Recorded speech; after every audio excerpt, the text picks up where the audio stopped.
The UK Defence Secretary issued that press conference from Downing Street. He said that a Russian spy ship called the Yantar was operating on the edge of UK waters north of Scotland, and he added that it had directed lasers at pilots of surveillance aircraft monitoring its activities. Let's go over to Westminster. Our political correspondent Ben Wright joins us live now. So Ben, quite a worrying development. Not the first time that the Yantar has been around in UK waters, but just talk us through what we've learned today. It was a fairly stark statement at the top of his press conference. A press conference billed as being a moment to talk about how Britain is building up its defence industry in response to a more dangerous world, in response to threats from Russia. And to illustrate that, there was an update from John Healey on the movements of this Russian spy ship, the Yantar, which is familiar to the Ministry of Defence.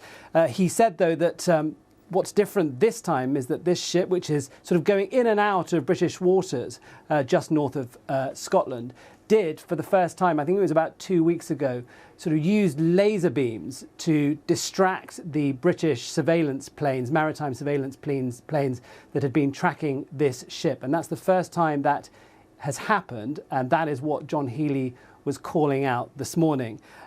He said the message to Russia is that we see you, we know what you're doing, and if the Yantar travels south this week, we are ready, he said. Now, back in January, the Yantar, I think, was moving through, or at least skirting British waters. And at that point, the Ministry of Defence used a submarine that had been tracking it, a Hunter submarine, to surface just in front of it to sort of send a clear signal of deterrence, to tell it to back off. And that's what they did back at the beginning of the year.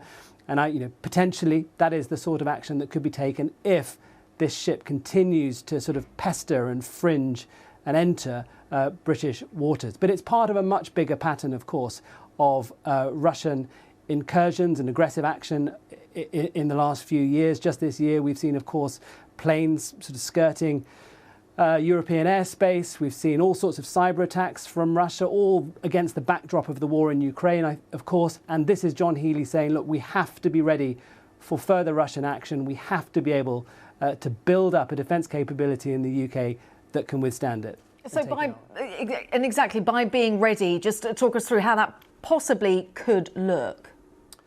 Well, in terms of the defence industry, we had the big strategic defence review earlier this year. The government, for instance, has put forward $1.5 billion to sort of seed the buildings of new munitions factories, which he was talking about today, and he's outlining where the locations of these new armaments factories might be. The government's opening, or the UK is opening 2 new drone factories this week. There is a lot going on, and that's what John Healey was saying. He was also trying to frame this new defence posture that Britain has as an economic opportunity too, bringing jobs to former industrial heartlands right across the UK that he thinks will create jobs and opportunity. But the threat, he has been quite clear, is there, it is real, it is growing, and Britain needs to be prepared for it. And there is a question mark over our preparedness in a Defence Select Committee report that was published today that said really on the home front, the UK public, governments right across Whitehall are not yet ready for what this could